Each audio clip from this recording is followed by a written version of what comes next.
quelques discussions sur des thèmes et on a déjà abordé un des thèmes, on va le compléter avec vous aujourd'hui, c'est le thème de la situation dans les maisons de repos et les maisons de repos et de soins.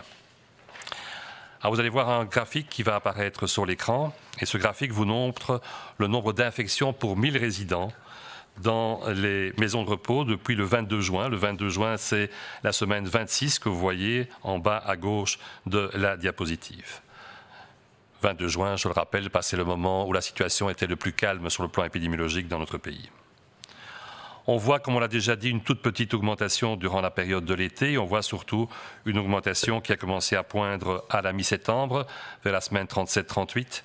Et on vous l'avait déjà dit, qui est né essentiellement à Bruxelles, puis qui a augmenté en Wallonie, et puis qui a entraîné en troisième temps la Flandre. On voit que pour la première courbe, elle est en train de plafonner, c'est la courbe de Bruxelles, que la deuxième courbe, celle de la Wallonie, est dans la même tendance, et que pour l'instant, la courbe liée à la Flandre, qui est moins montante, ne s'arrête pas encore, mais sur une pente qui est plus faible, je dirais, que la pente des deux autres régions. Au niveau du taux de contamination dans les maisons de repos des différentes régions du pays, on peut dire que le 13 octobre, on avait 6 résidents pour 1000 qui étaient infectés en Flandre, 9 pour 1000 en Wallonie et 20 pour 1000 à Bruxelles. Petite comparaison, ces chiffres étaient respectivement de 4, 9 et 12 une semaine avant. Au niveau des maisons de repos et de soins qui ont au moins un cas, eh bien on peut dire qu'actuellement, il y a 91% des maisons de repos en Flandre qui n'ont pas de cas, donc 9% bien sûr qui en ont, 81% des maisons de repos en Wallonie qui n'ont pas de cas et 79% dans la région de Bruxelles-Capitale.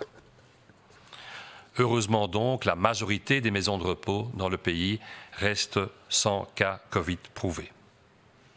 On va parler de clusters partout d'ailleurs, mais dans les maisons de repos aussi, à partir du moment où il y a 2 résidents au même endroit, 2 personnes de la même entité qui sont détectées positives.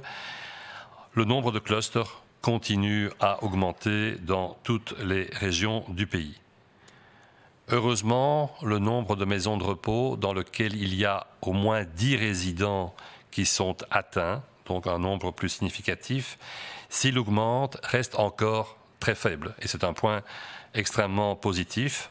On considère qu'en Flandre, actuellement, il y a plus de 10 cas dans une maison de repos dans 1,7% des maisons de repos.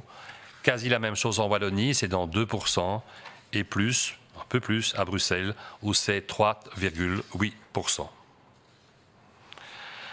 Si besoin est, nous vous rappelons d'être particulièrement prudent dans vos contacts avec les personnes dans les maisons de repos, soit en tant que famille, mais bien sûr aussi, et vous le savez et vous le faites, et c'est grâce à ça que la situation est encore favorable à ce niveau-là, en tant que personnel soignant, qui a déjà eu beaucoup à combattre et qui devra continuer à le faire durant les semaines qui viennent.